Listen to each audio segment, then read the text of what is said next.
Halo pemirsa, apa kabar Anda hari ini? Senang sekali Sarah dan Marlias dapat kembali menemani Anda dalam sebuah program talkshow yang inspiratif. Ini dia Bincang Sehati.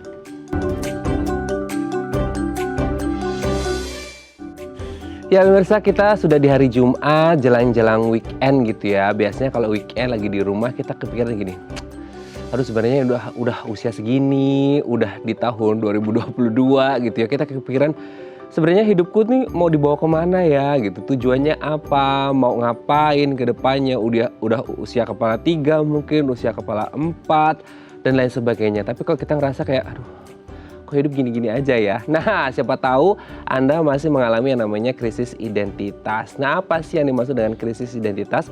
Kita akan membahasnya hari ini ya. Nah, ngomong-ngomong tentang krisis identitas, kita akan membahas terlebih dahulu mitos fakta seputar emosi. Nah, kita lihat yang pertama pemirsa.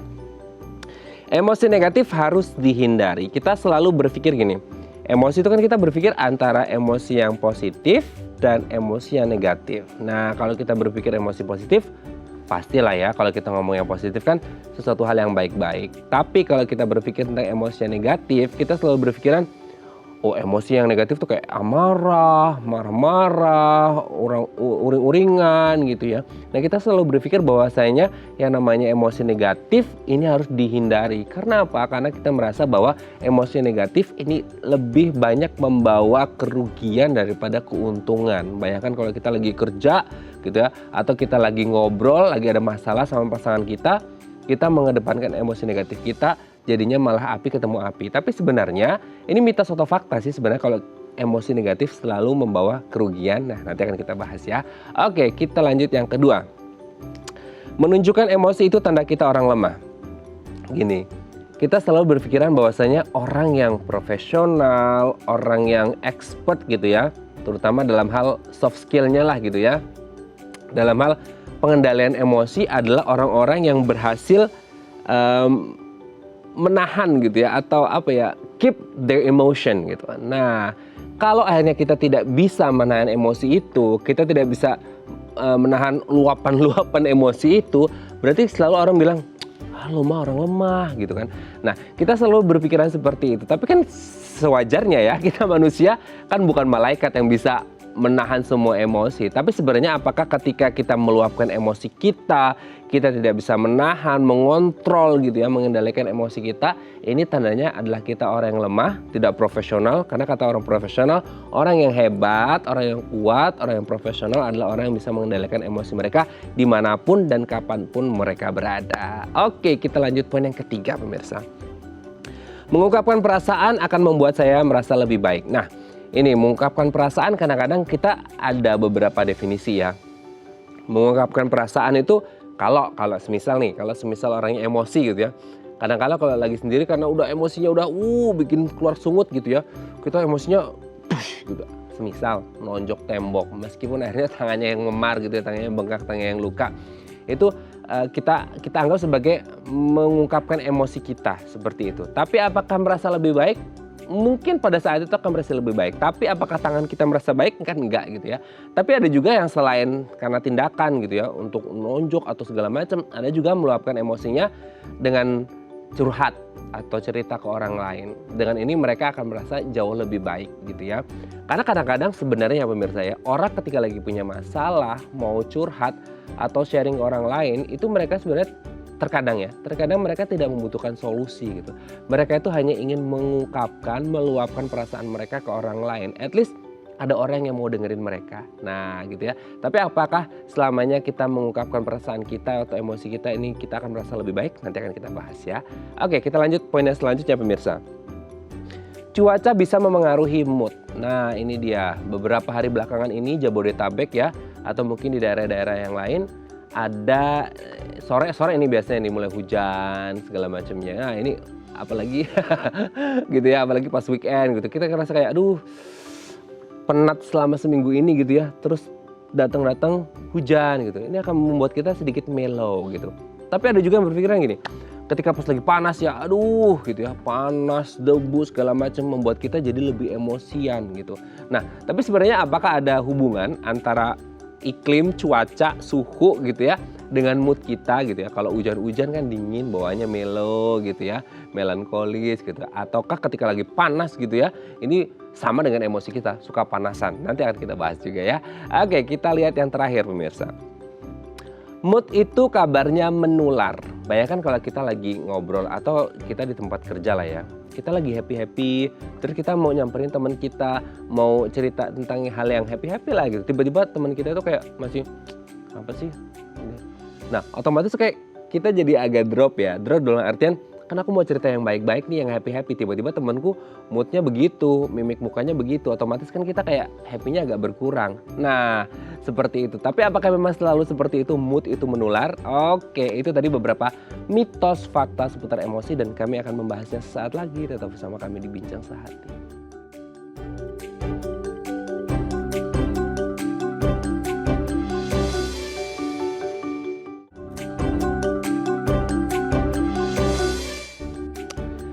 Baik, Anda masih bersama kami di Bincang Sehati. Ini menarik banget ya hari ini ya. Kita akan ngomongin seputar emosi sama tema utama kita hari ini. Aduh, jadi nggak sabar ya. Nah, tadi di segmen sebelumnya kita bahas mitos fakta seputar emosi. Kalau selama ini kita pikir emosi itu sesuatu yang meluap-luap, amarah, marah-marah gitu ya. Nah, kita akan membahas beberapa mitos fakta seputar emosi. Untuk membahasnya, udah nggak asing lagi lah ya, kita udah sering ngobrol sama beliau ini gitu ya. Ini jagonya kalau ngomongin tentang kita life planningnya mau ngapain gitu ya, gitu ya. Emosi juga penting gitu. Nah, sudah tersambung nih bersama kami di sambungan Zoom dengan Mbak Alexandra Gabriela, MPS Psikolog dari Smart Mind Center. Selamat pagi Mbak Alexa, apa kabar? Selamat pagi Mas Raden, dan selamat pagi juga kepada pemirsa Bincang Sehati dari TV. Apa kabar semuanya? Baik, ya, aku bantu jawab ya Mbak ya. Baik katanya gitu ya. Alhamdulillah baik semuanya. Oke, Mbak Alexa, sebelum kita bahas tema utama kita hari ini, kita mau membahas mitos fakta seputar emosi yang selama ini mungkin kita pikirnya ya emosi itu marah-marah, udah gitu aja ya. Emosi itu uring-uringan dan lain sebagainya. Kita akan bahas satu persatu. Yang pertama adalah ini mitos atau fakta, emosi negatif itu harus dihindari. Karena kita kalau pikirnya emosi negatif dia marah-marah lah, uring-uringan lah, terus sering berprasangka buruk mungkin ya dan lain sebagainya. Nah, apakah emosi negatif ini benar-benar harus dihindari atau sebenarnya ada pentingnya juga? Gimana nih Mbak Alexa? Pertama-tama kita harus paham dan sadar bahwa semua emosi itu tujuannya baik ya. Jadi mau emosi yang positif atau negatif atau netral sekalipun, mereka itu muncul karena ingin mengingatkan kita sesuatu atau memberitahu kita sesuatu gitu. Jadi kita perlu tahu justru di balik rasa marah kah atau di balik rasa sedih kah, ada persepsi apa sih atau ada tujuan apa emosi itu muncul. Misalnya rasa sedih biasanya dia muncul ketika kita butuh bantuan. Rasa marah biasanya muncul ketika kita merasa tidak bisa mengungkapkan pikiran kita, dan emosi-emosi itu muncul di mana kita akan terbantu untuk mengungkapkan kebutuhan kita yang sebenarnya gitu. Jadi lebih baik kita merangkul dan memvalidasi perasaan-perasaan itu. Makin ditekan, makin ditahan, ujung-ujungnya akan menjadi sebuah masalah yang lebih besar gitu.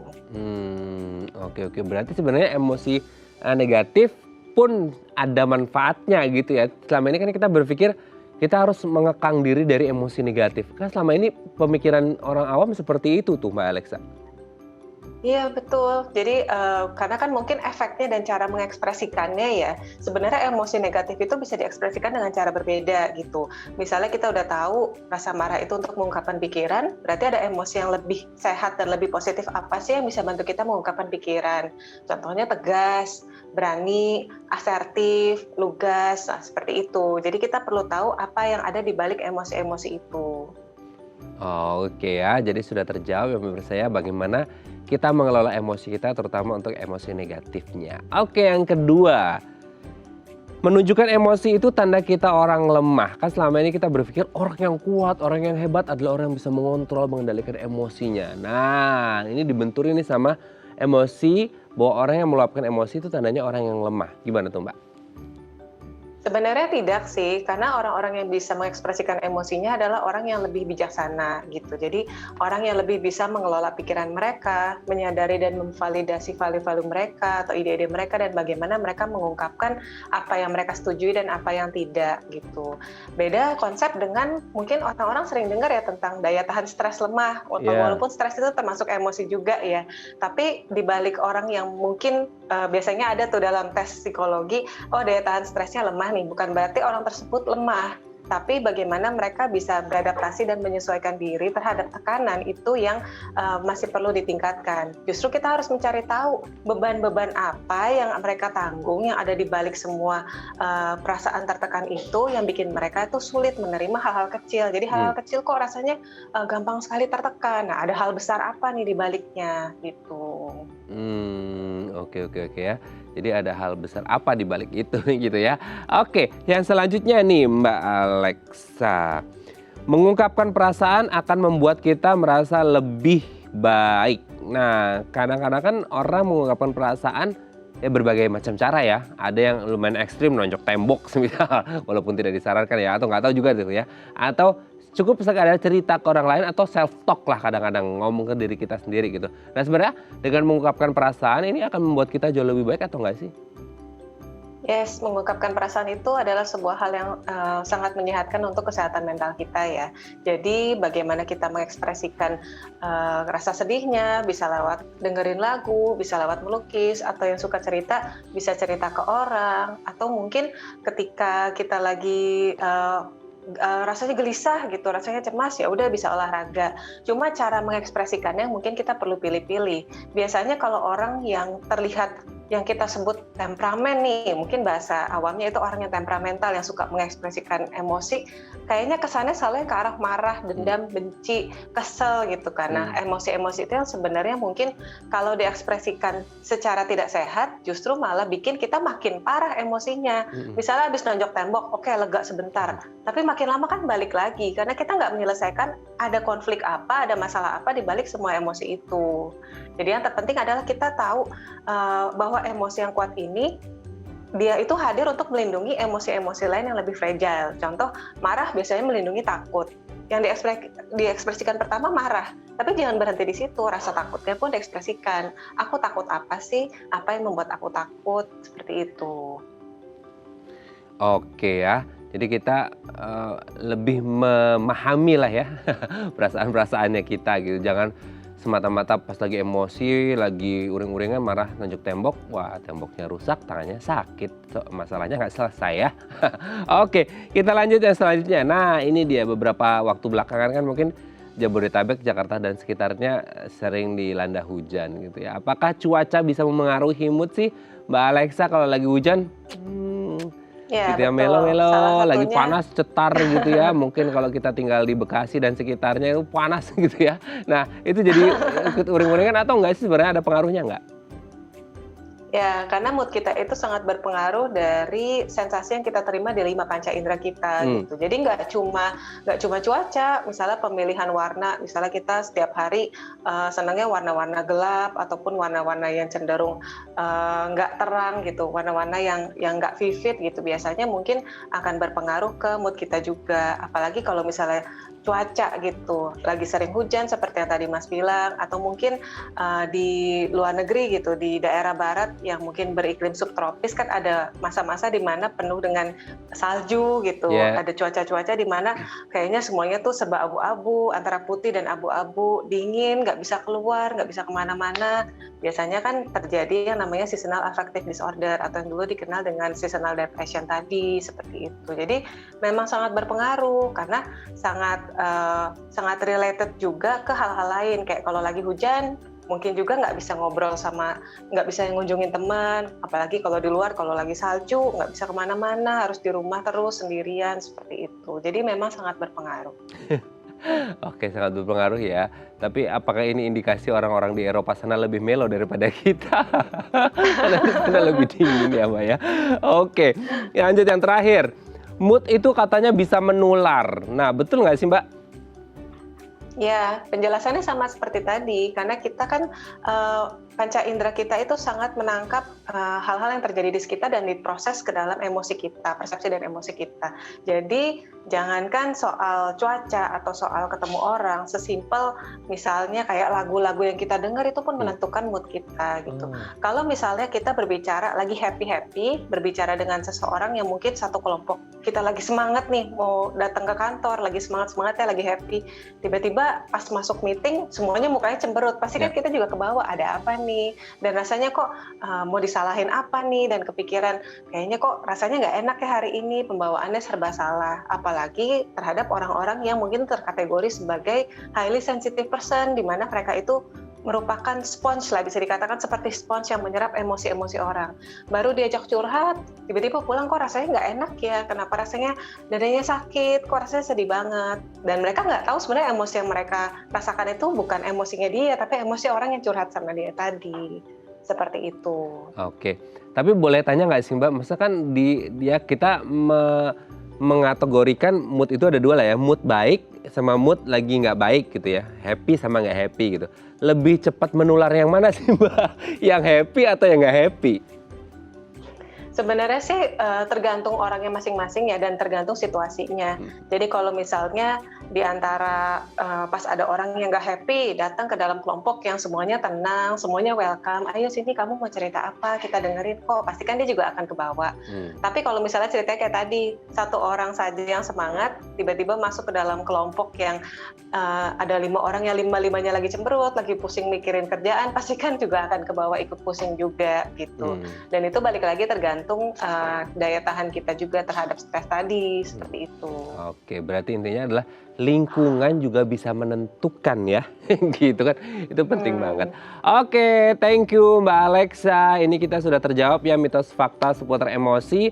Next di segmen selanjutnya kita akan membahas, ini penting banget ya pemirsa ya, apalagi nih pasca pandemi nih ya, kita sudah mau bergeser ke endemi, kita mau coba menata hidup kembali, tapi kok ngerasa kayak aduh mau ngapain ya sekarang, selama pandemi 2 tahun terakhir, sekarang udah kepala 3, sekarang udah kepala 4, wah kita mengalami krisis identitas. Nanti akan kita bahas di segmen selanjutnya. 021 290 3244 atau DM Instagram kami di @daifamily kalau Anda masih punya pertanyaan. Kami akan kembali saat lagi.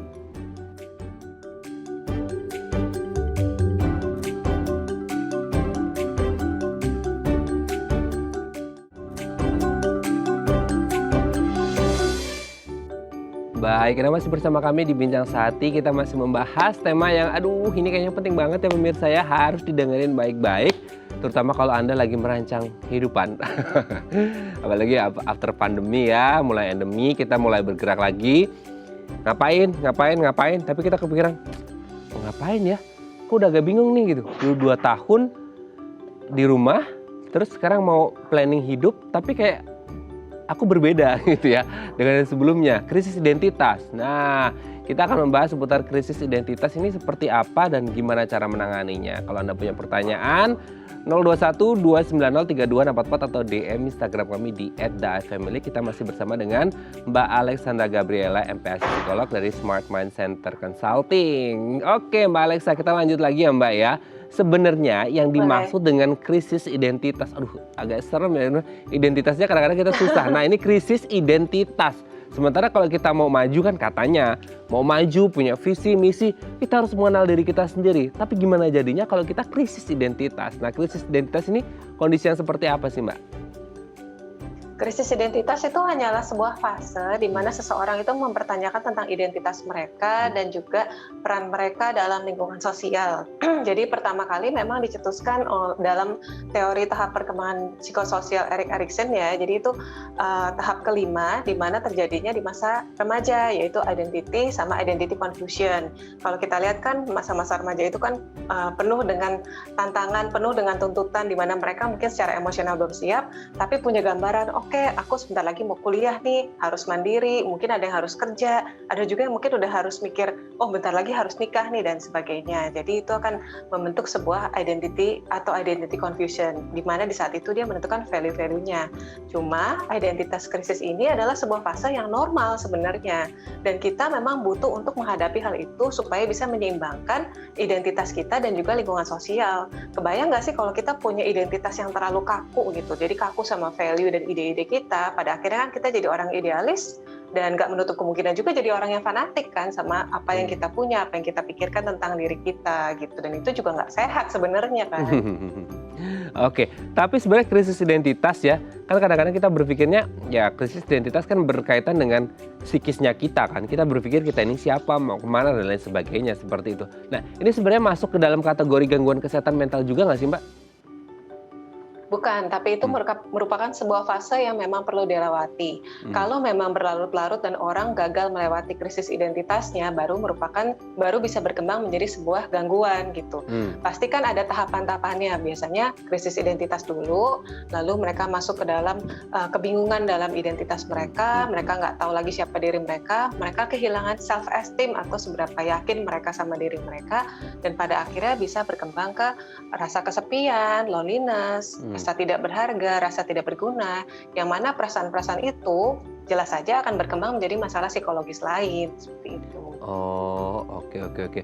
Tapi sebenarnya ada nggak sih yang dirasakan, maksudnya sebelum itu, apa semua orang bakal melewatinya? Kan tadi ini fase gitu, nah berarti apakah ini ada di semua orang gitu, maksudnya fase kehidupan semua orang akan mengalami atau pada orang-orang tertentu gitu, yang berada mungkin pada titik beratnya atau titik baliknya gitu Mbak? Biasanya akan dialami semua orang, terutama ketika seseorang mengalami perubahan hidup yang major ya, perubahan hidup yang besar. Misalnya saja mungkin kalau yang anak-anak, mereka belajar untuk lepas dari orang tuanya ketika masuk sekolah. Ketika mereka remaja, mereka diminta untuk memilih apa yang bijaksana bagi mereka, pilihan-pilihan hidup yang lebih bijaksana, atau main-main sama temennya, misalnya seperti itu. Lalu ketika mungkin saat kita memasuki masa dewasa awal, ada pilihan-pilihan tentang mau kerja atau mau menikah, atau mau kerja di mana, atau mau keluar kota. Dan juga mungkin seringkali yang kita dengar kalau orang-orang yang pensiun gitu, yang tadinya mereka punya jabatan, mereka tahu mereka adalah atasan, mereka punya power, tapi tiba-tiba besoknya langsung kehilangan semua hal itu. Jadi mereka akan bertanya kembali, siapa sih aku sebenarnya, seperti itu. Jadi awam dialami oleh semua orang. Hanya saja kalau yang berlarut-larut dan menimbulkan kebingungan yang lebih ekstrim, nah itulah yang disebut sebagai suatu pertanda atau suatu simptom dari gangguan, seperti itu. Oh, oke. Nah, selanjutnya kalau ini berlarut-larut bisa jadi gangguan kan lumayan kita harus concern juga ke situ kan, seperti itu. Nah, bisa nggak sih maksudnya dikenali bahwa orang yang mengalami ini akan merasakan atau melakukan ini gitu, dalam artian gejala-gejalanya ketika orang mulai mengalami krisis identitas, apakah mereka mulai bingung dengan diri mereka sendiri gitu ya, itu seperti apa sih Mbak? Ada gejala-gejala yang mungkin bisa terlihat khas pada orang yang mulai mengalami krisis identitas nggak sih? Pertama-tama terlalu memikirkan pendapat orang lain. Jadi ketika awalnya mungkin aku tahu siapa diri aku, pas pindah tempat kerja, kok kayaknya masukan dari orang tuh penting banget ya, penilaian dari atasan, dari rekan kerja, atau sesimpel kok orang lain nggak nyapa aku udah ngerasa sensitif banget, apa aku nggak diterima. Nah di situ mulai kita perlu curiga adanya krisis identitas. Yang bisa dilakukan adalah kita memvalidasi perasaan-perasaan kita, bahwa perasaan yang kita rasakan itu nyata, bahwa pikiran-pikiran yang kekhawatiran aku nggak diterima, aku nggak bisa menyesuaikan diri, bahwa aku nggak bisa berguna lagi di sini, atau merasa achieve atau merasa berguna tadi, bahwa itu semua nyata dan bagaimana cara menyelesaikannya, seperti itu. Dan juga jangan lupa kenali lagi diri kita tuh seperti apa, gali lagi sebelum ada di sini aku tuh bagaimana, apa hal-hal yang aku suka, apa sih ketertarikan aku, hobi-hobi aku seperti apa, seperti itu. Jadi kenal lagi sama diri kita dan bawa diri kita untuk masuk ke lingkungan baru itu atau ke kondisi baru itu, dan secara fleksibel menyesuaikan diri sama kondisi tersebut tanpa kehilangan diri kita yang sebenarnya gitu. Itu ya, tanpa kehilangan diri kita sebenarnya seperti apa. Tapi yang menjadi pertanyaan kemudian dengan gejala-gejala yang muncul yang disebutkan oleh Mbak Alexa tadi, kita kan kadang-kadang ya, kita kalau ngomongin masalah psikis, banyak orang yang nggak sadar bahwa ternyata kamu itu begitu, ternyata kamu begitu. Nah kalau untuk khusus krisis identitas ini, sesuai dengan gejala yang tadi Mbak Alexa sebutkan, sebenarnya orang sadar nggak sih bahwa mereka ini mengalami krisis identitas gitu, apalagi ketika ditempatkan di, kayak tadi Mbak Alexa menyebutkan di tempat kerja atau di lingkungan yang baru, kok orang-orang ngomong gini ya, berarti aku selama ini beda. Nah ini mereka sadar nggak atau akhirnya terbawa suasana aja gitu?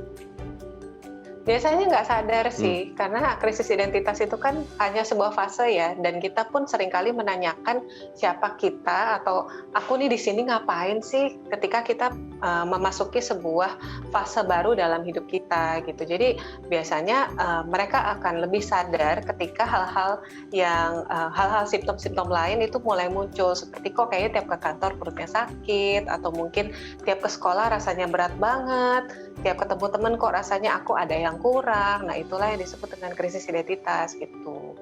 Seperti itu. Oke.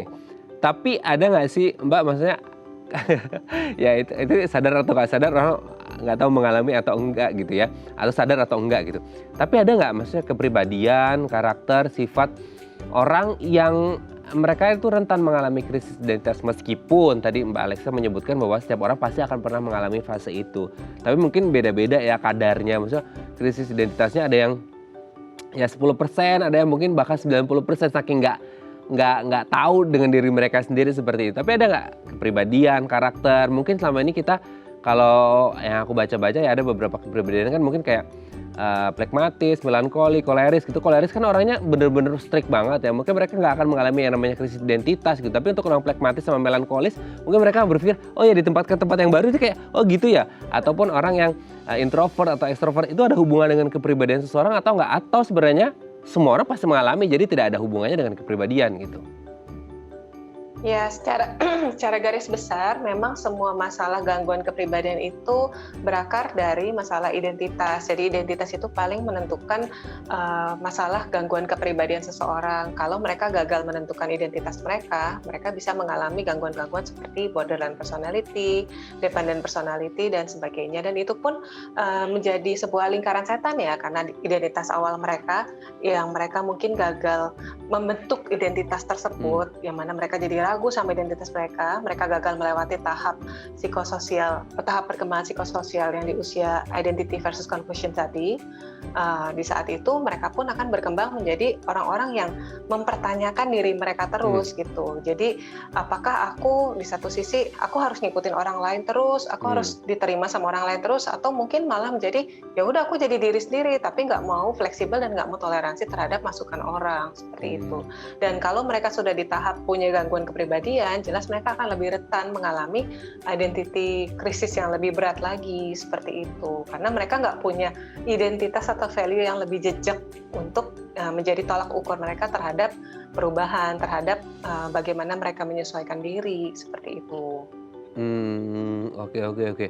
Ini menarik ya, bagaimana pembentukan identitas supaya meskipun ada krisis identitas itu bisa diminimalkan. Tapi pertanyaannya kemudian, pembentukan identitas ini bisa dimulai dari mana? Apakah pola asuh orang tua dan karakter orang tua ini juga akan menentukan identitas seseorang atau tidak?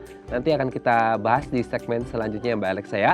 Oke pemirsa, 021 290 3244 atau DM Instagram kami di @daefamily kalau Anda punya pertanyaan. Kami akan kembali saat lagi.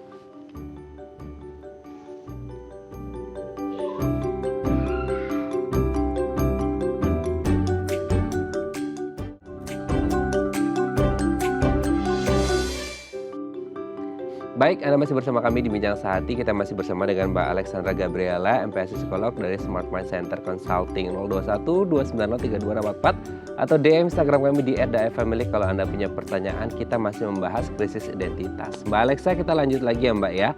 Tadi kan di segmen sebelumnya ini ngomongin tentang pembentukan identitas. Nah, apakah pembentukan identitas ini berbanding lurus dengan pola asuh orang tua?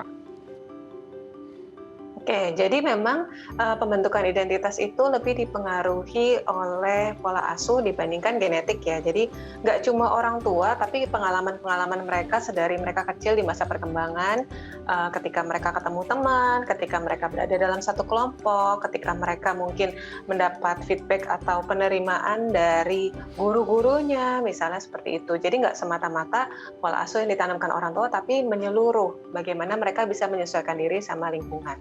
Khususnya orang tua, memang perannya adalah untuk mengajarkan tentang value dan kemandirian, di mana mereka boleh belajar untuk melakukan segala sesuatu secara mandiri, dan di satu sisi orang tua pun memberikan masukan dan tempat untuk berdiskusi tentang apa yang boleh dan apa yang tidak. Jadi bukan langsung semata-mata memberitahu ini nggak boleh dan ini boleh, lebih ke berdiskusi menurut kamu kenapa boleh, kenapa tidak, dengan memperkuat value-value mereka, dan mereka pun menyadari bahwa pikiranku valid, pendapatku diterima, dan apa yang aku lakukan itu juga diterima sama mereka. Aku pun dianggap aku itu berharga. Aku dianggap bahwa aku itu berharga, itu akan memperkuat identitas mereka, dan niscaya ketika menghadapi perubahan ataupun kesulitan, mereka pun lebih mudah untuk melewati krisis identitas itu. Oke, selain pola asuhnya nih Mbak, apakah karakter orang tua juga ikut memengaruhi? Karena kan terkadang anak kan pencontoh orang tua dong, they are good imitators kan. Anak-anak itu kan peniru yang ulung gitu ya. Nah, terlepas atau di luar dari pola asuhnya yang diterapkan oleh orang tua, mau tidak mau mereka akan mencontoh apa yang dilakukan oleh ayah sama ibunya. Nah, identitas ini akan terbawa juga nggak sih ke anak-anak ketika melihat apa yang jadi pola asuh dan sosok dari kedua orang tuanya? Iya, betul sekali. Jadi karakter memang pasti setiap anak punya bawaannya masing-masing. Temperamen pun punya bawaan masing-masing. Tapi kan seorang anak itu selalu belajar dengan mencontoh, dan orang pertama yang akan dicontoh adalah lingkungan keluarganya. Bagaimana mereka melihat orang tuanya itu menghadapi kesulitan, bagaimana mereka melihat orang tuanya menyesuaikan diri terhadap perubahan, itu akan sangat berpengaruh tentang bagaimana mereka nanti menilai suatu hal yang mereka anggap sulit atau mereka anggap tantangan itu. Jadi memang sebagai orang tua kita layaknya lebih baik bersikap demokratis, karena kan ada beberapa pola asuh ya. Jadi ada yang neglect, ada yang demokratis, ada yang otoriter, ada juga yang mungkin permisif, apa-apa boleh, apa-apa boleh. Yang lebih disarankan adalah kita menerapkan pola asuh demokratis nih, di mana anak itu adalah, orang tua itu adalah tempat diskusinya anak, bukannya mengarahkan secara kaku atau yang kita sebut otoriter, atau membiarkan semuanya anak mau belajar salah seperti apapun ya kita biarin, itu namanya neglect atau permisif. Tapi paling tidak kita diajak diskusi, kita selalu mengajak dia berdiskusi dan memvalidasi pendapat mereka. Pendapat kamu nih benar, tapi ada resikonya nggak? Menurut kamu resikonya worthy untuk dihadapin atau tidak? Jadi mereka terbiasa mengambil keputusan sendiri, menyadari bahwa aku ini bisa beradaptasi dengan caraku sendiri tanpa merubah siapa aku gitu. Oke, tanpa merubah siapa aku ya, gitu ya. Nah, kalau aku baca-baca ya, ini keseringan banget ya Mbak ya. Maksudnya mungkin kita juga sering dengar dari orang sekitar atau kita baca di artikel bahwa yang rentan mengalami krisis identitas ini untuk mereka-mereka yang mencoba memasuki fase yang baru dalam kehidupan mereka, terutama remaja beranjak ke dewasa. Nah ini kan makanya kita lihat ya sering mungkin ya, ini anak-anak remaja pada ikut tawuran, nyobain, nauzubillah ya, maksudnya narkoba segala macam. Akhirnya kan banyak yang terjerumus gitu. Karena kenakalan remaja itu juga menjadi salah satu hal yang harus diwaspadai oleh orang tua, dan katanya ini berkaitan erat dengan bagaimana mereka mencari identitas mereka, jati diri mereka di fase yang mungkin hampir sama 11-12 dengan bahasan kita kali ini, krisis identitas. Apakah memang remaja ini menjadi golongan atau kategori yang paling rentan mengalami krisis identitas? Betul, jadi seperti yang saya jelaskan di awal, teori tentang krisis identitas itu dimulai dari tahap perkembangan psikososial yang dialami remaja nih. Jadi namanya identity versus identity confusion, di mana seseorang anak mencari identitas, dan kalau mereka tidak bisa menemukan identitas mereka nggak bisa menyesuaikan diri dengan adanya identitas mereka dan ngerasa nggak diterima sama lingkungan, ya mereka akan masuk ke identity confusion. Coba bayangkan kalau misalnya ada seorang anak yang di rumah dimarahin terus, orang tuanya berantem terus, dan cenderung agak otoriter gitu.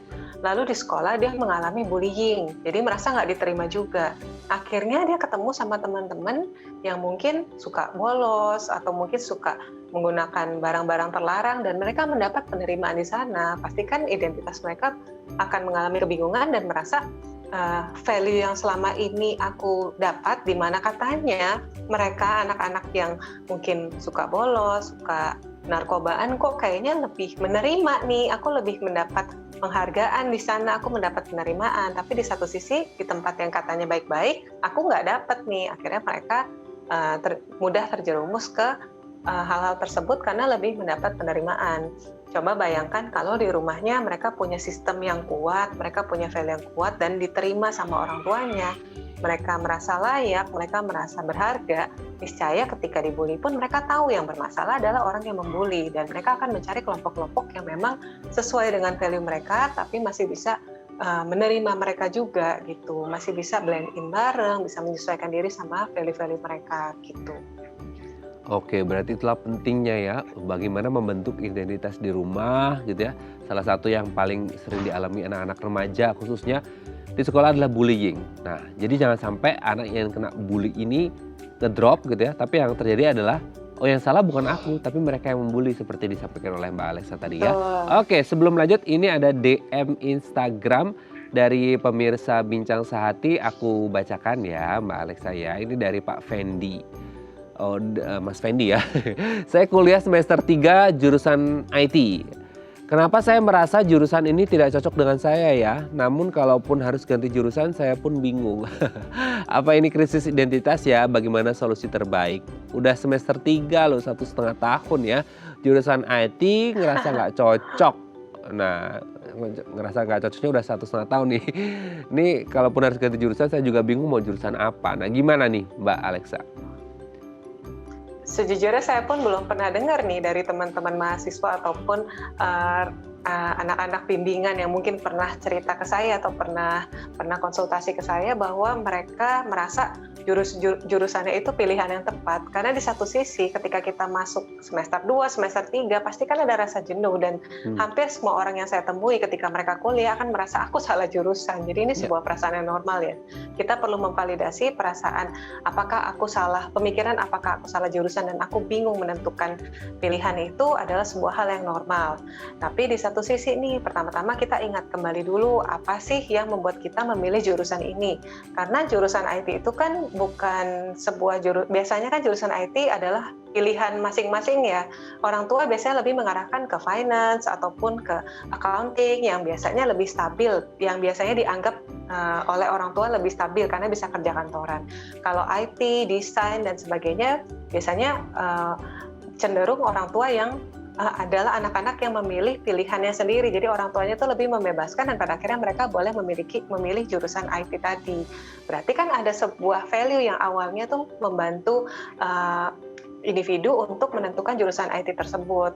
Kalau misalnya memang rasanya di tengah-tengah kok kayaknya nggak cocok nih, lebih baik kita memikirkannya lebih ke jangka panjang dalam artian kalau kita pindahkan keluar biaya lebih banyak, perlu adaptasi lagi, perlu menyesuaikan diri lagi dan lebih banyak proses yang perlu dijalanin. Worthy atau tidak? Kalau worthy ya jalankan, kalau tidak kita pun perlu mengingat nih, nggak semua orang memang bisa menentukan pekerjaan mereka itu sesuai dengan minat mereka.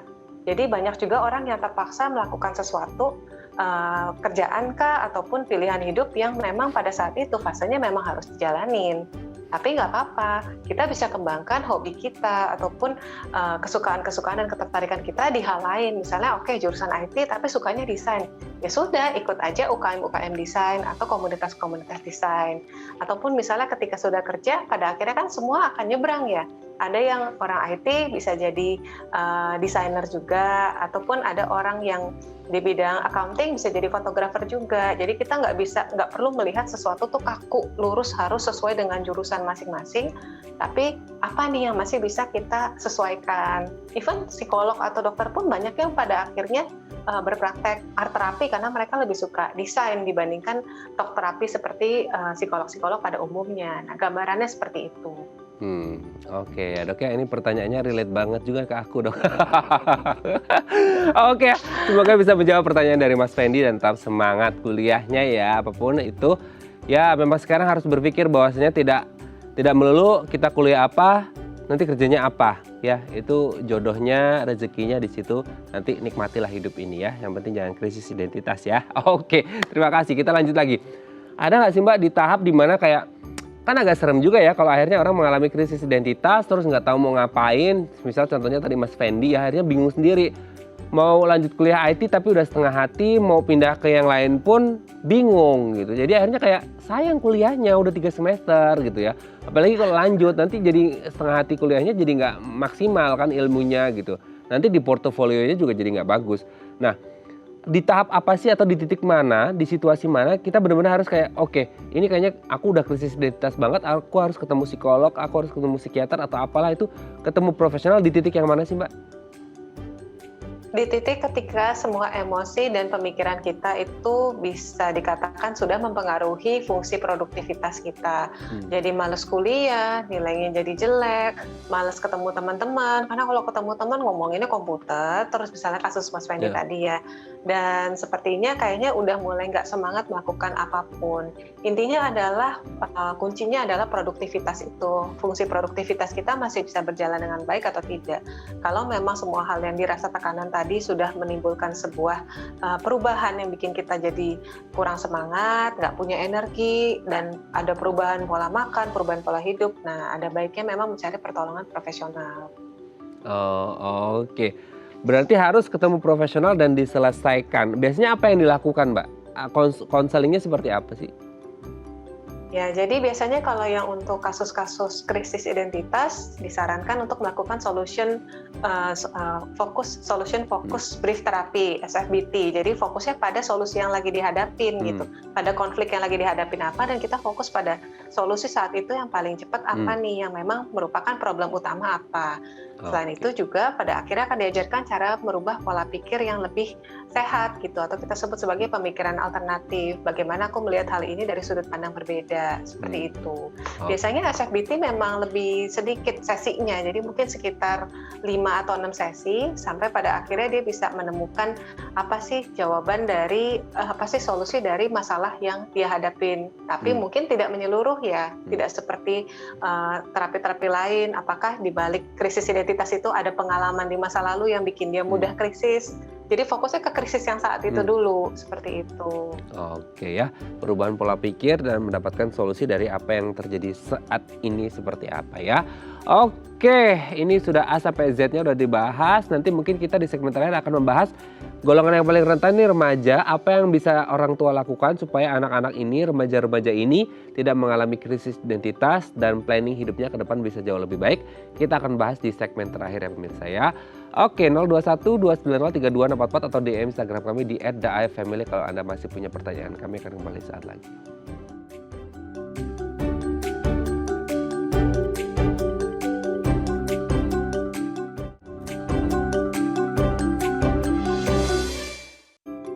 Baik, Anda masih bersama kami di Bincang Sehati. Kita masih bersama dengan Mbak Alexandra Gabriela, MPS Psikolog dari Smart Mind Center Consulting. Mbak Alexa, kita akan membahas ya, ini tips penting bagi orang tua, tidak hanya ngomongin hard skill, tidak hanya ngomongin soft skill gitu ya, untuk bekal mereka ketika nanti udah dewasa, masuk dunia kerja dan lain sebagainya.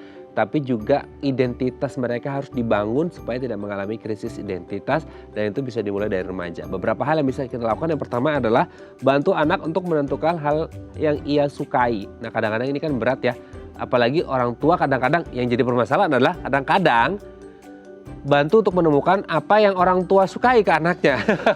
Bukan yang anak sukai, kadang-kadang kan kita berbenturan sama itu juga tuh Mbak, gimana tuh?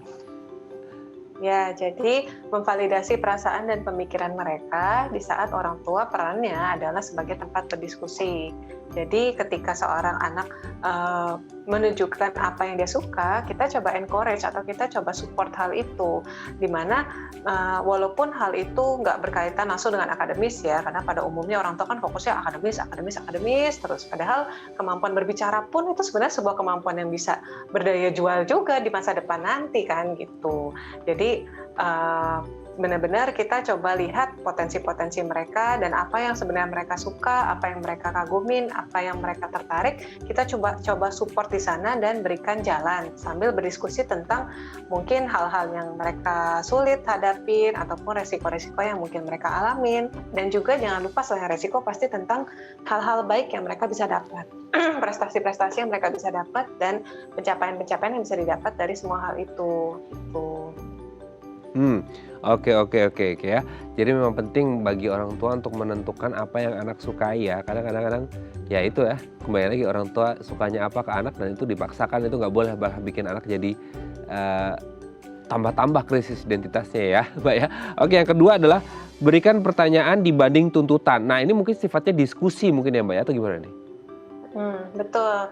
Karena ketika seseorang terus-menerus dibentuk kehidupannya, rutinitasnya, jadi dituntut terus ataupun dikasih arahan terus, dikasih larangan terus, mereka nggak akan pernah tahu salahnya di mana, nggak bolehnya kenapa, resikonya apa, atau mungkin malah mereka doubting gitu, mereka menyanggah apakah ini sebenarnya benar terjadi resikonya atau cuma pikiran orang tuaku doang gitu, karena mereka nggak pernah punya kesempatan untuk mencoba melakukan kesalahan-kesalahan itu, seperti itu. Dengan seorang anak melakukan kesalahan dan mereka masih bisa berdiskusi dengan orang tuanya, niscaya kan kemampuan daya juangnya itu akan lebih kuat. Tuh, mereka menghadapi bahwa setiap ada kegagalan atau kesalahan, ya aku bisa bangkit lagi, seperti itu. Oke, yang selanjutnya adalah biasakan untuk mengambil keputusan bersama. Ini juga penting ya Mbak ya, tidak hanya didikte anaknya sama orang tua, tapi juga anak bisa sama-sama mengambil keputusan. Gimana nih? Ya, jadi dengan bersama-sama berdiskusi, kita memvalidasi pikiran anak, pendapat anak, dan emosi anak, dia akan tahu bahwa dia itu berharga, bahwa dia itu diterima, bahwa dia itu punya value yang mungkin kuat, dan value dia itu patut dihargai. Kalau memang kita tidak membiasakan untuk mengajak berdiskusi dan lebih sering menuntut ataupun mengarahkan, mereka akan terbiasa untuk mengikuti aturan yang orang lain terapkan, gitu, mengikuti pikiran orang lain. Padahal mungkin aturan kan nggak semuanya dibentuk secara normatif ya. Kadang-kadang cuma sekedar kamu kalau nggak suka rambut panjang kamu bukan teman kita gitu. Jadi akhirnya dia pakai rambut panjang padahal dia nggak suka. Jadi biar dia punya sense of value yang kuat seperti itu. Oke, kalau akhirnya keputusan tidak bisa ditemukan antara orang tua dan anak, perlu ketemu profesional? Biasanya sih nggak perlu sampai seperti itu, tapi ditelaah lebih jauh apa sih yang bikin masalahnya ini nggak bisa ketemu gitu. Apakah dari sikap orang tuanya yang kurang terbuka terhadap kesempatan yang anak paham, jadi coba pahami dulu lebih jauh apa sih yang sebenarnya dilihat sama anak ini, dan si anak pun juga jangan ngotot, lebih baik menjelaskan tentang apa sih hal-hal baik yang bisa didapat dari pendapatku atau keputusanku. Kalau kayak gitu kan biasanya lebih ke ini ya, kalau pilihan kuliah ya, anaknya pengen desain, orang tuanya nyuruhnya finance. Orang tua mikirnya yang stabil aja deh, sedangkan mungkin anaknya punya pendapat lain gitu. Oke ya, jadi ketemu win-win solution antara orang tua dan juga anak, pokoknya yang terbaik untuk anak dan juga orang tua pastinya. Terima kasih Mbak Alexandra Gabriela, MPASI Psikolog dari Smart Mind Center Consulting sudah berbagi ini ilmu yang penting bagi orang tua supaya anaknya tetap melaju dengan baik dalam kehidupannya, tidak mengalami krisis identitas meskipun ada ya diminimalkan gitu ya. Terima kasih Mbak Alexa sudah berbagi. Sehat selalu, salam untuk keluarga di rumah. Selamat pagi. Oke pemirsa, itu tadi perbincangan kita bersama Mbak Alexa. Semoga bermanfaat ya, terutama untuk ayah dan bunda di rumah. Saya Raden Madlias pamit, sampai jumpa dan selamat beraktivitas.